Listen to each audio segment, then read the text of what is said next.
What's going on, everybody? Welcome back to another episode of the MulletCast, the podcast where business and pleasure collide. My name is Evan Balmer. Follow me on Instagram at Evan Balmer. We just unveiled MulletLife Retreat, and I'm joined by the collaborators on that one. We got Ming Chen. Follow him at MingChen37. He'll be presenting on, actually, Ming is known as the Podfather, I forgot. Who'll be presenting on world domination through podcasting. Nice. Bret Morgan. Bret's an entrepreneur, software engineer, all-around busy guy who'll be talking about the struggles of being busy in business and life. And also Summer Deaver. Follow Bret at Bret Morgan, BretMorgan. Summer, follow her on Instagram at sacred.shape. Who'll be presenting on Bring True Presence to Your Life. What's going on, everybody? Hi. What's up? How's it going? Good. It's getting real up in here, huh? Yeah. So we're all really going to Nicaragua, I guess. We are. I haven't been there in a couple of years. I'm excited. That's cool. So for me, like when I started the MulletCast, the whole idea was originally talk to people like the mullet, you know, the business and pleasure parts of your life. So not just learning about each of you, like what you do professionally, but what you do in your downtime, like get to know more about you as a person. So creating like the MulletLife idea was an opportunity to get away somewhere, and like the buzzwords were chill, connect, create. So part of it was like chill, relax, do something, you know, fun to re-energize yourself, but also learn while you're there, and like, you know, bring something back to build on, basically. So you're all the first people I thought of that would help other people accomplish that. So I'm glad you all said yes. Thank you. Thank you. You had to twist my arm a little bit. Mm-hmm. So I guess let's just go around the horn. Summer, we'll start with you since you're sort of on the, if we go clockwise. Actually, Bret introduced me to you originally, and I was sort of like, at the time, looking to find out more about mindfulness was what sort of led to that conversation. And I've been to your mindfulness class you teach on Tuesdays in Hal, actually. So do you want to talk about what your idea of bringing true presence to your life is? Yeah. Well, first I want to say, like, I'm really excited about this retreat because I've led a lot of retreats internationally, and they're yoga and meditation retreats. So getting to work with you guys is really exciting. Like having these mastermind groups that we're organizing, it being about, having a really good time for people that are creative and want to create the next thing in their life with the support of beautiful minds coming together. Mm-hmm. So thanks for that. I guess what it means to bring true presence is, mindfulness is pretty widespread throughout any profession, right? At this point in time, within school systems, within corporations, throughout the world, as well. But the understanding that it's not just about becoming more efficient or effective in whatever it is that you're doing, whether you're a student or an entrepreneur, but that when we're present is like, that's the purpose of why we're here, on the planet. It's like to really enjoy whatever it is that's in front of you, and to take ownership of the ability to place your awareness on what you choose, right? Yesterday I was walking through the reservoir out in Howell, just like a break for a 12-hour day at the studio. And on the left side, there's like this beautiful landscape of like these dead trees and the water and birds, and the colors are just like exceptional. And then on the other side, there's like a freaking highway, of like traffic. And so we get this choice all the time, I think, of like, oh, there's a lot of crap happening in the world. Everybody that we know in some ways like getting sick or having trouble and drama and things in their life. But then there's also the magic and the beauty of what's happening in the present moment. So that's basically what it is like honing in and practicing, bringing our attention and awareness to what we choose, rather than our awareness kind of being grabbed and pulled from us in whatever direction it goes. That's really cool. And it's weird because how many people drive down that highway every day and never know that that beautiful scene's right there, you know, like right next to them. Yeah, I can't imagine. So that's really cool. And people should check out Yoga Peace Kula is where your mindfulness class is on Tuesdays. Today, actually. Yeah, that's our nonprofit yoga studio out in Howell. We have tons of yoga classes. We try to make it really affordable, so it's not like a $25. It's a $12 drop-in yoga class. And then we do a lot with the public schools and bringing mindfulness to teachers and students, staff, and beyond. That's cool. Yeah. Yeah, it's interesting. Like you did mention it. Like I see a lot these days. Like you'll see on LinkedIn or different news stories of people that are like chief mindfulness officers at corporations and stuff. Yeah, it's pretty wild. Yeah, I think it's great. Cool. Yeah. And then on the retreat, you also be leading some maybe yoga or meditation as well. Yeah, you know, Bret and I did a training together several years ago. It was pretty intensive yoga training. So we're going to alternate. We'll alternate between teaching meditation and yoga daily. And it's like always opt-in. Right. You know, if you want to wake up early and practice yoga with us, we'll be there. Some beautiful scene doing yoga, and you can jump in. Same thing with meditation. You know, if you need to sleep in, then you sleep in, right? That's part of like the mullet life is like that's right. allowing it to be what you need. Yeah, that's cool. And like I just want to throw out there like the whole idea is like surf and learn, and it's funny because like a few people have asked me like, oh, well, I don't surf, so I don't want to go. Like I don't surf either, you know. Like I spent my life I'll boogie board and stuff, but I've never surfed. I think it's called bodyboard if you're cool. Sweet. Sorry. What do surfers call you? Like sponge something or other, like some derogatory term. Yeah. I'm sure Bret's already thinking about it. Don't worry about it. Is there a cool term for it? Yeah. So I see this retreat like there'll be like a Benny camp, and you and I will be in that. We'll be on our foam top surfboards learning how, and then someone else. Yeah, seriously. Everybody that knows how to surf will go somewhere cool. No, yeah. I mean, half the reason I'm putting this together is like I'm like seriously getting old, and like I want to learn how to surf. I've surfed once in my life. I was probably like 17 or something, and then I just couldn't do it. Just kept bodyboarding. Yoga, I've gone to. It's something like I've been interested in. Like I've asked Bret a bunch of times like about where he teaches and stuff. I've never gone. I know Ming does a lot of yoga, so I went to my first class not too long ago, and sat in the back of the class like I don't know what the hell I'm doing. I'm just watching people trying to duplicate what they're doing or whatever, but it's something I've wanted to do. So like I'm going on this trip, you know, there's yoga, there's surfing and all that stuff. You don't have to know how to do it when you go. Like I'm going to basically learn also. So I think that's cool. Yeah. Yeah, and then some people might be really into surfing and yoga but be like want to learn about podcasting. That's right. Or about growing my business or you know, and so I feel like it's going to be a really amazing group of people that are there. That's cool. Yeah. All right, so Bret, you're a guy like I see around a lot who always, I mean, to me, my perception of you is like you have a handle on what you're doing, right? I mean, in your mind, you might have like chaos going on or something, but you're presenting on the struggle of being busy in business and life, which obviously you are, and you have a new child as well. Congratulations. Thank you. So now you're doubly busy, or triply busy, I guess. Oh, I think we write and we teach about the things that we're struggling with in our own lives and trying to figure out and learn. Right. So a lot of, I guess, what and this whole thing kind of stemmed from a talk I gave back in the spring, I guess, at an event. But really, it's I've run businesses where I've worked 12, 14, 16-hour days for years and not, like, taken trips and vacations. I've run businesses where maybe I'm a little too checked out and not hands on the pulse. Mm-hmm. And I think there is a healthy balance between the two. I don't think anybody, like, you're not serving yourself or anybody on your team or any of your partners or anything if you're working, like, crazy long hours. So it's a little bit of, and you're not taking care of yourself, and that's where I guess where yoga and everything came into me originally was I was working too much. I was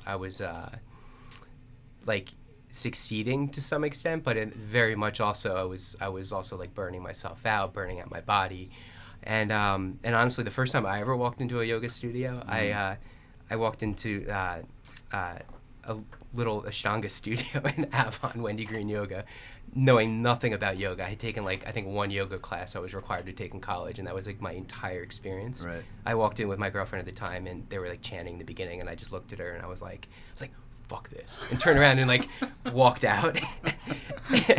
and I was like, I'm not doing that, it's weird. And then a couple of weeks later, something kept being like, dude, you should just go check it out. It's probably not that weird. You know plenty of people that do it. Right. So a couple of weeks later, I worked up the courage, went back in, and I was like, oh, this is kind of cool.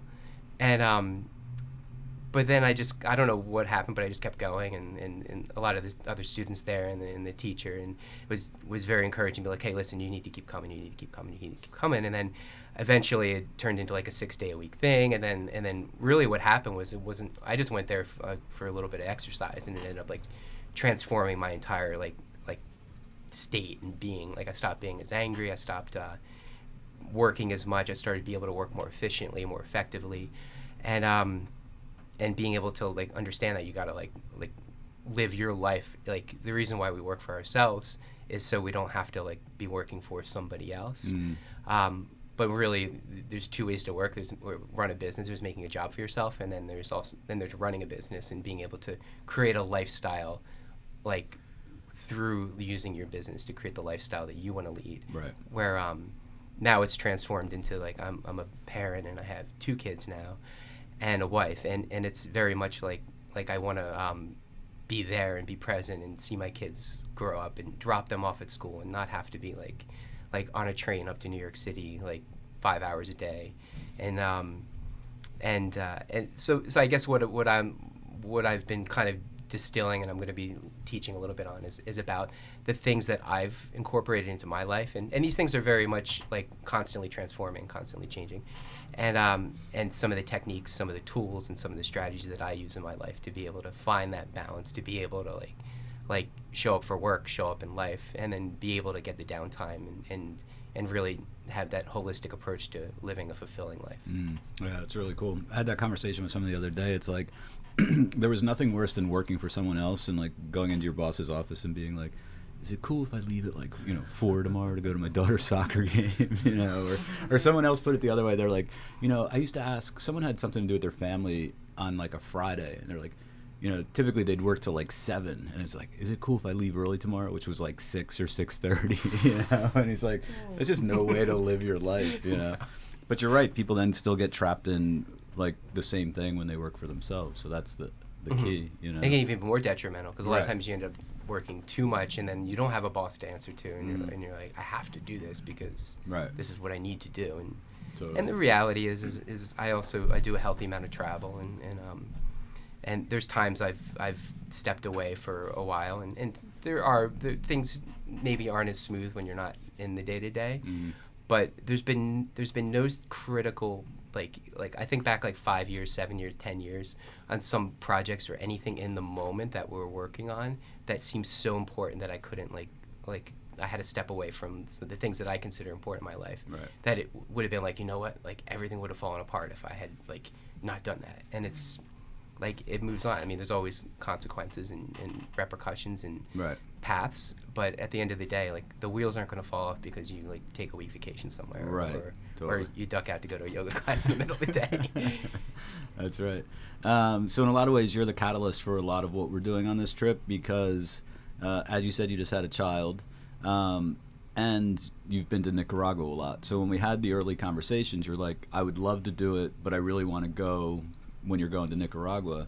And the dates I can go, you calculated out when your new son could officially travel. We're still debating that one.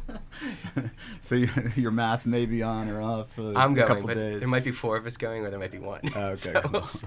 All right, so we are going March 21st to 28th, which seemed to be in your mind like a good first trip for your family. Right? So Well, that was our oldest son. His first trip was Nicaragua, and Was it I really? thought it was like 5 months. My wife did the math, and I think it came out to be like 7 or 8 months. So, like we're All right, so you're a little optimistic on. we'll see how sturdy he is. That's cool. All right, sweet.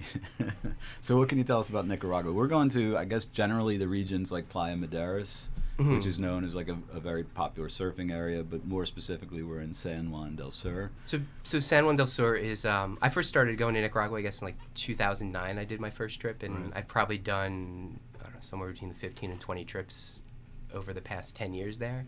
I have some property up in the north. I bought a couple years back that I'll still do something with at some point. But San Juan del Sur is the town that's kind of like, it was like an old fisher town that's now kind of been revitalized as like a surf kind of backpacker, like it's kind of on the hippie backpacker trail, and then surfers discovered it. And then, but there's no surf there, it's just a bay. But there's lots of restaurants, there's lots of bars, there's lots of like yoga studios. There's a craft brewery that opened up a couple years ago.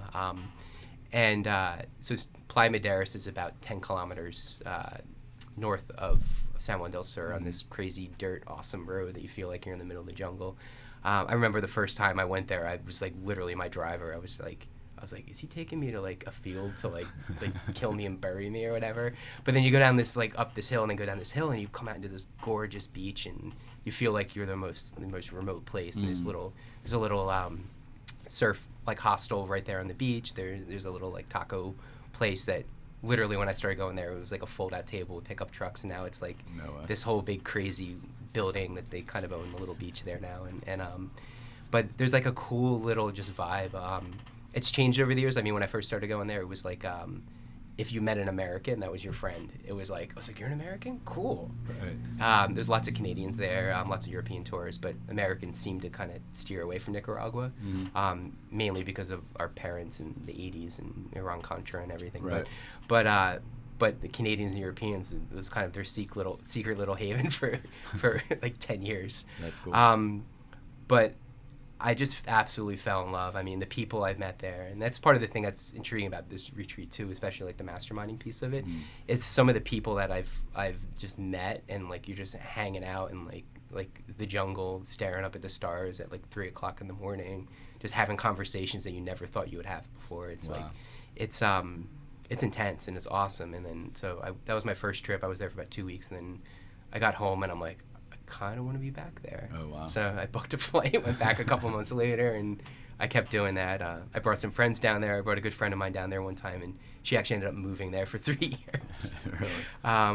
I've taken like friends here down there and just been like, hey, just come down for a week just to check it out. And and it's like literally my home away from home. And the beauty too is it's not that far. It's like a 3-hour flight through like Houston or Miami or wherever your connector is, and then another like 3 hours to Managua, and then you're there, you're in paradise, and it's awesome. That's sweet. I'm psyched. I mean, that painted a great picture for me. Yeah. I can keep going. Ming got excited when you talked about that taco truck. Oh yeah, for sure. Yeah, you know I love food. You just sparked a memory. I've worked in the corporate world when I started out. I remember having to fill out that form because I wanted to leave an hour early. Right. Like it was literally a, hey, I had a doctor's appointment or something. I had to fill out a whole form requesting permission to leave an hour early. I don't even know if they gave it to me or not, but I think it was that point. I was like, I can't. Like, what am I doing? I can't do this forever. Right. So, yeah. And, so surfing, even if you don't surf, I think Bret surfs. I've been on the waves. Like, you'll learn. Right. You got to get out there at least once. And once you catch that first wave, I think you're instantly hooked. Yeah, that's what I'm picturing. Yeah. There's a line from the movie Point Break where that surfing's the source. It'll change your life. And it does. That's cool. It literally it changes everything catching that first wave. Right. So if you don't think you surf, you will, and you'll become hooked. And I remember being out on the shore here. I was like, all right, I'll go out for 45 minutes, and I'm out there. It's like, all right, I just catch one more wave and I'm done. Just one more, just one more, and it's pretty addictive. So, I do a lot of yoga, and if you go to a lot of yoga studios, every so often it's like, hey, we're having this retreat. Come out to Nicaragua or Costa Rica, and I've always wanted to go. Right. I've never had the time, and now that I can kind of lump it in with I guess work. Right. I guess if I can even call it that. Is pretty awesome. So I'm glad you put this together. I've always wanted to go on a yoga retreat. I've always wanted to go, or a lot of times I put it together with surfing, or something else, I've always wanted to go. Right. And now not only do I have a reason, but it's kind of an excuse too. I'm like, Totally. hey, it's for the studio. Exactly. I gotta go. So That's right. I have to think this is the first kind of yoga surf entrepreneurship podcasting retreat ever put together. So you have that honor as well. Let's hope so. I mean, it seems like a natural fit. And, first of all, shout out to both of your companies, CoWorks and A Shared Universe are, huge supporters of this and helping make Absolutely. it possible. Also, I'll throw out Wandering Gosling, who helped with the traveling arrangements. Chill RX, we're gonna do a little intro, like cryotherapy before we all get out of here. So we'll get us all in the mood, to properly chill before we leave. Yeah. So that'll be cool. And then Ming, you're talking about world domination through podcasting. You're obviously kind of joke around, but you are the podfather. Thank you. So, what do you envision for how people can incorporate podcasting into their life and yeah, how does it podcasting? I mean, I know the title is tongue in cheek. However, I've through the last 10 years of doing this, I've realized wow, you can really. This is all podcasting is all self-created. You start the show, you produce it, you book your own guests, you control every aspect of it. If you want to live stream it, you release it whenever you want, you record it whenever you want. I've always thought that was pretty popular. We live in a world where previously there were all these walls put up. If you wanted to broadcast a message like we're doing right now, you had to go to broadcasting school and dump. I don't know what the Connecticut School of Broadcasting is charging these days. I've heard up to $15,000, which is ridiculous. It is, but I also heard Gary Vee this morning. He was talking about. He's like, dude, if you wanted to put out what you're putting out this morning, this content, it was probably over $1 million production. Yeah, I mean, you think about the gear of the studio. You had to erect an antenna. I don't know, transmitters, get FCC approval. Right. Get some kind of training. Previously you had to go to school, get hired by a radio station, audition. Maybe they would give you a time slot, and then once you got on there, you couldn't say whatever you wanted. You'd have to stick to their format and throw in ads and commercial breaks, and there were rules. Right. And I love this format because there are no rules. And if you wake up one day and you're like, wow, I have a message that I want to put out to the world, you literally hit a couple buttons, upload a file, and that's and there it is. Where previously that was it was either $1 million or a radio station. It was almost impossible. Right. So.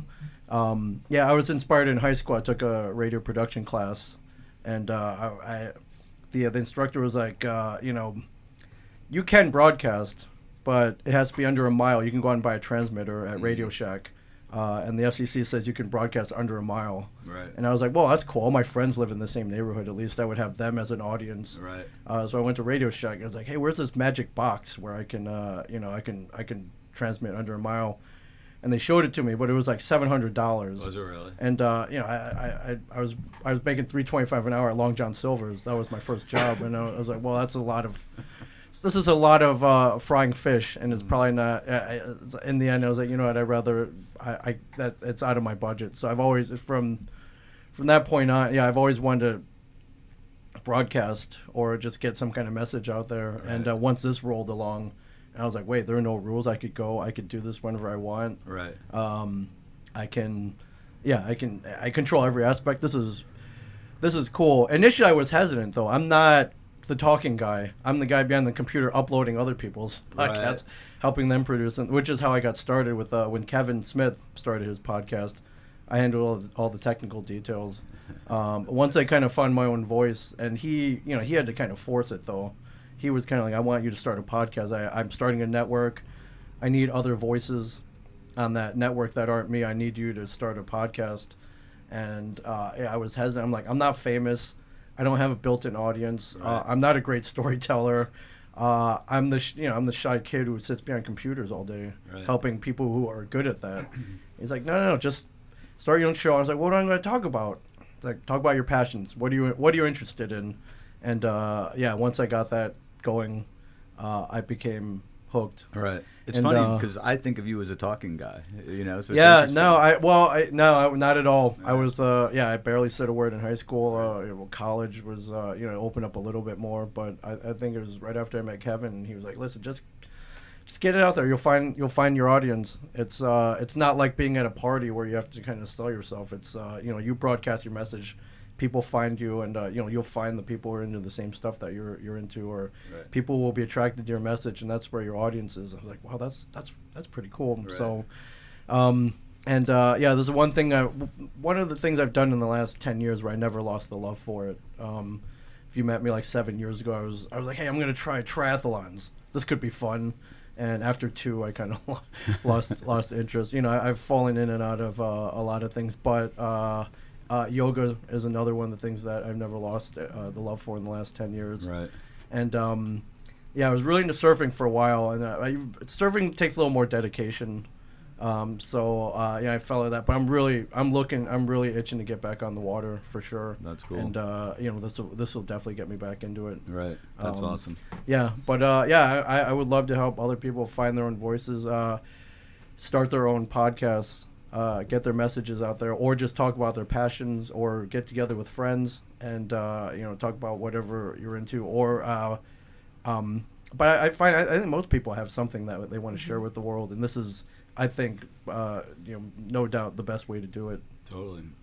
I mean, that's what I envision for people to come on the trip that, maybe they've thought about a podcast, but they haven't done anything. Yeah. They think it's too hard, whatever. They can sit with you, learn how to do it, see Yeah. how easy it is. I mean, we could be sitting in Nicaragua, like on a yoga deck at night, just talking and podcasting. Yeah, I've like, podcasted the whole week, pretty weird places. In mid-flight. I think the weirdest place I've ever podcasted was on top of a double-decker bus driving through the streets of New York City. That's pretty cool. It was us four. Kevin was there. He refused to sit down, so he stood up the whole time. And every time we went near a stoplight, Right. we'd have to tell him to duck, or else he was going to get clocked in the back of the head. And it turned out pretty well. That's cool. There was a select. They were winners of a contest, so they got to ride along with us. That's pretty sweet. There was a couple on there who just decided to have Kevin marry them as we're driving through the streets of New York. Kevin's an ordained minister, so it ended up pretty wild. But Nice. that's the other message. You could literally, a couple mics. A recorder the size of a couple cigarette packs. Right. You can do this anywhere. That's cool. So you had mentioned you have some new gear for this trip, so we might even be able to do like beach podcasting. Oh yeah, absolutely. The company called Zoom has a battery powered mixing board that they just came out with, geared specifically toward podcasters. And I can't wait to get it out there. It'd be great. That is pretty sweet. All right. Anyone have questions for each other, like expectations, anything? Well, you're just talking about these conversations, and I think, I've sat down with you guys, Evan and Bret, on different occasions, and sometimes it's like just our conversations in and of themselves. It's like, oh, we should be recording this, like, Right. And I think that's going to be a really nice place to just, share meals together, like come together over yoga or surfing or whatever it is that we're doing, and start talking about ideas, and then ideas that are influential and meaningful to us and have the potential for changing the world, and how we put them into action. So, yeah, that's what I'm looking forward to. Yeah, that's really cool. I mean, a couple of people I talked to about the idea, they, maybe they're not coming this time, but they were immediately into it and said every time they've gone on this kind of trip, like they've come home and implemented some big idea they had, and like new companies have come out of it, or new partnerships, things like that. So I'm pretty excited about that. Yeah. And maybe like, those conversations you mentioned, like of, talking to someone at 3 a.m, looking at the stars. I mean, that's pretty cool podcast material. Yeah, right there, I too. think that Totally. partially inspired the studio. All the inane conversations we would have at the bar. And at the end, I was like, man, what if we record? Too bad we weren't recording all of that. And I was like, well, one day we could. Right. And so that was partial inspiration for this place as well. That's so cool. But around a fire or on a beach at 3 a.m. in the morning, that would be even better. Right. Yeah. That's pretty killer. Sweet. Yeah, I mean, that's like, just for the nuts and bolts of the trip, that's pretty much everything that's included. So, like, people that come, yoga or meditation with you two guys in the morning, for whoever wants it. All the meals are there together. podcasting in the night. We have presentations every night. There's surfing school. So my goal is, I don't know, we're going to be there a week of surfing school. If I can ride one friggin' wave by the end of the week, like, I view that as a success, If I don't throw it in for a boogie board, like... Bodyboard. We'll get you. Let's talk about the food, because like the food in the jungle, you've been to like Costa Rica or other places before? That's the whole other reason I'm doing all this. Is these are all places I've looked at forever and have never gone. Yeah. So like I've Cool. been dying to go. I've never been to Nicaragua, but I've been to like Costa Rica and parts of Mexico. What about you, Ming? No, I mean, as much travel as I've done in the last 5 years, rarely, most of it's domestic, rarely do I leave the United States. So I'm very excited to see, the outside world. So there's like 30 different kinds of bananas. There's like bananas that taste like mangoes and bananas that taste like pineapples and bananas that taste like apples. And it's like just the fruit alone is like amazing. You sound a bit like Willy Wonka when you're describing. Yeah. The everlasting gobstop, everlasting bananas. We'll make sure. Like that tunnel where it's like gets a little scary. That's right. And Snozzberry. trippy. You can expect that from me on the trip. We can take a trip through the Central Market in San Juan. It's kind of like that. Is it really? Yeah. It's produce in bootleg Tonya t-shirts and tank tops. But Wait, what's Tonya? That's like the national beer. So. Oh, okay. Really, that's pretty funny. But yeah, it's crazy. The fruit there is crazy. It's Central America, like anything you could picture. You see like when you think of that part of the world, it's awesome. Yeah. And I guess for people that are into seafood, it's got to be like a lot of fresh seafood from there in the fishing village, right? Yeah, it's literally like when you go to get like fish or lobster or whatever, and like the joke was always, it takes like 2 hours because the guy's got to go out and like cast a line, wait for something, and then bring it back, throw it on the grill, and that's pretty much like every when you go out to eat, it's like 2 hours. That's cool. But that's part of the experience too. Right. So do we have a chef that's cooking for us? Tell us about the place we're staying. Yeah, so the place we're staying is actually like a hookup through a friend of Bret's, again, whose name is like totally escaping me right now. Abe, that's right. How could I forget Abe? So Abe's like our man on the ground who said immediately, like, this is the place you have to stay. So we actually, they're preparing some photos and stuff for us this week of what people can expect from meals. But yes, everything will be prepared there. And my understanding is like kind of similar. It's like what's available that day and sort of created as you go. But obviously with all the fruits and everything you mentioned, like good vegetarian options for people that are into that, fresh seafood, everything. But yeah, we'll all be at the same place. So where we're staying, eating, everything together. In that video we saw too, right, with the sort of half round pool that looks over the jungle and the ocean. That's where we're staying. That's where we're staying. Cool. Yeah. There's a yoga deck up there. Pool, like infinity looking pool kind of place. So it looks like a lot of obviously open air space. Apparently we're like sort of in still a jungle kind of environment a little bit, like walk through a little bit of jungle to the beach. I mean, I've heard, what's your experience like in jungle-ish area there?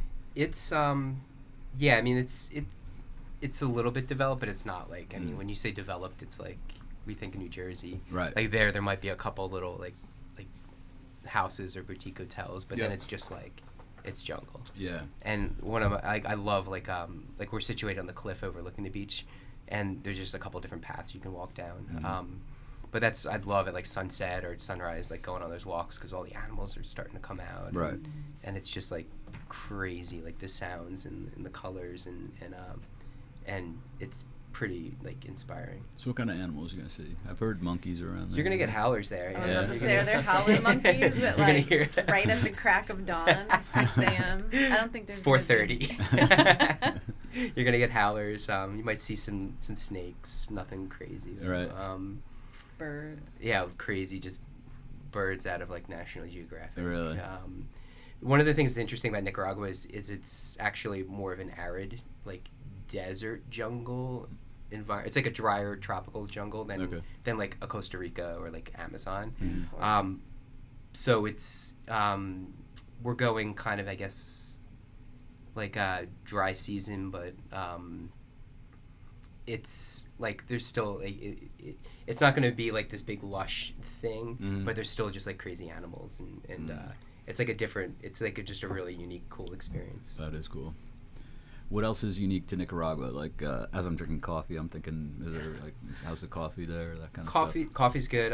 Most of the coffee plantations are up in the north, or the fincas, which is farm in Spanish, are up in the north, which is about like 4.5 hours, and that's crazy up there because like we're primarily going to be in southern Nicaragua, but you go to northern Nicaragua and it's like mountains, and it's like we're in like a tropical hot area, but you go up there and there's nights it's like 60 degrees and you're like where am I? Right. Am I in New Jersey? So it's got a pretty diverse like I guess climate in terms of depending where you are in the country. Right. I love the food. It's very kind of like Central American. If you ever had like casado in Costa Rica, is like the big dish, but this is like gallo pinto and like tostones and platanos and lots of like that, right. Which I crave. I cook here, so that's cool. So maybe you should do some impromptu cooking too while you're there. That might be cool. I could do Yeah, Bret and I, we can get down. We could probably tag team a dinner. Yeah. That's pretty cool. It'll be fun. So I feel like a lot of people talk about Costa Rica, but oddly enough, there's a handful of people I've encountered in Asbury that talk about Nicaragua a lot, like they go there or have been there. So for people that are familiar with Costa Rica, how would you compare the two countries? They're both great. I mean, I've done, like I said, I've done probably, 15 or 20 trips to Nicaragua, but I've probably done like 5 or 6 trips to Costa Rica. Right. I love them both. I found Costa Rica getting like when I first started with Nicaragua, I'd done a couple trips and it was getting pretty busy. But again, it's such a relative term because it's still like, it's not like New Jersey busy. Right. And it was one of the things that every time I went to Costa Rica, people were like, oh, you love this? You should go to Nicaragua. You should go to Nicaragua. So it was just kind of on my radar. And then around, like I said, 2009, I was like, I'm going to try it out. And I went there, and it was like the same but completely different. Right. And it's just blew my mind, like how even, like, more. I remember, like, stepping out of the plane and just being like, I think I'm on another planet. And I love those experiences. That's really cool. And that was like something that I definitely got out of that first trip, and it kept bringing me back. Nice. Can you think of anything you've brought back from your travels there that you incorporated into life here? Or something you discovered there that gave you an idea? I have friends all over the world now that I've met that have either like lived down there and done some stuff there for a number of years, whether it's like real estate or business, and then moving on. Just people I've met through travel. Because when you're in that intense environment, and like I would go down for like sometimes upwards of like 6 weeks at a clip, so you're not there and like meeting somebody for 24 hours then right. bouncing. So I guess some of the friendships that I've developed over the years, and I've been like literally in places like in like Belgium or like Southeast Asia and other places where it's like I've met somebody in Nicaragua and I know they're in the area, and I'm just like hit them up on Facebook or Instagram and be like, hey, are you in town? And then you have like a guide for the night. And, that's cool. And so I'd say the friendships are probably the best thing that I've brought home. But that's really cool. Yeah. So Abe, your friend, is someone. So part of what I'm going to incorporate also into like more of a sort of presentation. Abe's going to come join us. So he's someone that traveled to Nicaragua. I guess loved it so much that he stayed. He's developed some projects there. Is my understanding. Like maybe he bought some land, put together like Airbnb, sold something, developed another one, that kind of stuff. But seems to be, he's also like, every so often you'll message him and be like, oh, sorry, man, I was like in the jungle for like the last 5 days without internet. You're like, wow, that's sweet, man. And the people that run the place where we'll be staying are also, I think one's originally Canadian, one's European. And like, so we're going to incorporate this group of people that have like fallen in love with Nicaragua and stayed there. Like one of my interests is like, I feel travel is extremely important to get ideas for business, and learn new things, obviously meet new people, different, be exposed to different ideas. So I want to incorporate some of the locals or expats that are there. Tell us about their experiences, or provide some information for people. Like you've bought land in Nicaragua. Let's, maybe we talk about what's that process like, and can help people that are interested in that figure that out. Slow. Yeah. That's right. Very slow. And you have to be very trusting. Right. Yeah, it's a leap of faith for sure, right? That's cool. All right, so a typical day down there is basically like yoga available, meditation available in the mornings if you want it. We all have breakfast, surf school, or for people that are experienced surfers, there's, you know, great surf to get out. You can get a board, that kind of stuff. Lunch all together. Probably like pre-dinner is when we'll be doing these sort of mastermind groups. And then after dinner, it's like free-for-all. Like if people want to go out to wherever, if you want to hang out, like do group things. I think we'll probably be podcasting a lot around the compound in the evening. That sounds awesome. You know, so people that want to start a podcast, we can put them down and they could leave with episodes, you know, of their new podcast. Yeah, in like the coolest podcast studio ever. That's right. Like, at this place in Nicaragua, it's awesome. Totally. So I think that will be really killer. You know, and then the sort of last day, there's a free-for-all. We have a travel agent that can help people that want to, like, if there's some kind of excursion they want to plan, something to do on their own, that kind of thing. So that's pretty much the lay of the land. What do you guys want to get out of it for yourself? You're each, like, doing something to help people that come. Like, Ming, what are you looking to get out of this experience? I mean, just at this table, I have 3 people who inspire me greatly. People who get things done. People who have been through a lot of experiences. People who have succeeded. And I'm looking to gather inspiration from all of you. And I want to learn how you guys do what you guys do, especially with the short amount of time allotted to us per day. I'm other than not sleeping. I don't know how all of you guys get all this done, so I'm looking to get some inspiration, and a lot of learning from you guys, for sure. Just I wake up here and travel a lot, but it's a lot of concrete. It's a lot of highways. It's this absolute paradise is something I don't see every day. So I'm looking to experience that for an entire week. Sounds pretty amazing. So just. But at the even though we're learning at the same time with yoga, meditation, it's a retreat. You get to slow down a little bit, right. And hopefully I just throw my phone away maybe for a week, and see what happens. And just don't bug me. I'm not even in the country, so right. I am looking forward to that as well. That is cool, and I'll piggyback on that. I mean, that was a big idea of mine. That selfishly, like, I want to get out of it, but I think for the people that come on the trip, that's the killer opportunity. Is like, Ming, I see you like on a window on Tuesdays when we podcast. I'll see you here and there, but you're busy, you're traveling a lot. That's it. Bret, like, we talk here and there. When I see you working, half the time I can't tell if you're on a call with your headphones in or not, so I'm like nervous to like say hi and interrupt you. But we'll have quick conversations because you got a lot going on in your life. Summer, I see you at your class and we meet up for coffee here and there, and so everyone's friggin' busy. And like, I have the opportunity to sit in this place for a week and chill and hang out with you where you don't have other distractions. And for people that come on this trip, that opportunity I think is amazing. Like, they can sit with each of you and learn from you and talk to you in a relaxed atmosphere. It's like the access and the unbothered time is killer. So what about you? What do you, aside from getting your family out of the country for the first time, maybe or maybe not, getting back to Nicaragua, what else are you looking to get out of this? I mean, along those lines, I mean, I very much value being around other people in like ways other than it's just like the trivial, like, hey, what's going on? Right. And I think one of the things that of the 300 hour that we did that was really awesome was I felt like I walked out of there with like very close to like everybody that was in there. And it's like, even if I don't see like we obviously see each other a lot, but some of the people in the training I don't see all that often, but when I do run into them, it's not just like a superficial, like, hey, it's like a meaningful conversation. Or if I get like an email from somebody and they need something, I'm going to help them, and vice versa. And it's like, so that connection that you can build, that human connection. Yeah, that's really cool. Summer, what are you going to get out of this? Yeah, I kind of like ditto everything that you guys are saying, and just like sunshine in March. Like that's like why I said yes. Like, this is like the perfect week to go away. It's like spring is not here, at least in the Northeast, and it's cold as hell still, and you're so done with winter. And just like craving vitamin D.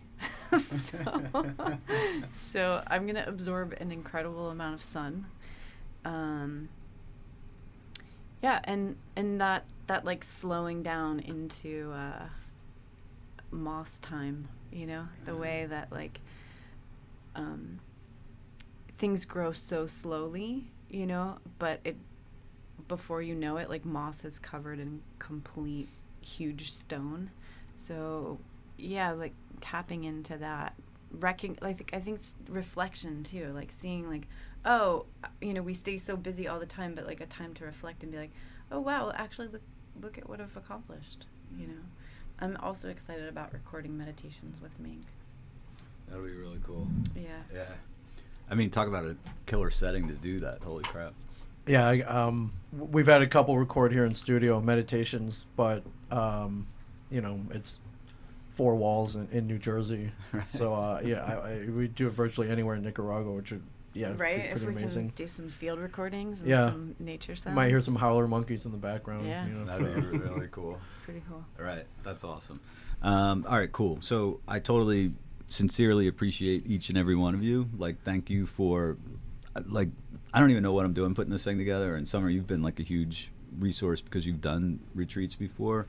But I appreciate all of you, like, really immediately saying yes, like totally I'm in, like as we're figuring it out as we go, or I'm figuring it out as I go. So it means a lot to me, and I'm psyched that you're all a part of it. Like really looking forward to doing this this retreat.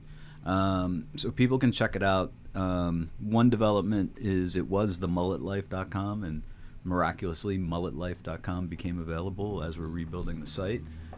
So look for it now at the MulletLife.com. We'll forward it anyway, but it will be at MulletLife.com. You can purchase the trip. We're going to roll out a little Black Friday special this week, so let's get this bad boy sold and booked up and figure out who we're all going to be traveling with. Learning to surf, learning to do yoga, learning to be present, learning to manage time, learning to podcast, all that awesome stuff. So thank you all. Appreciate it.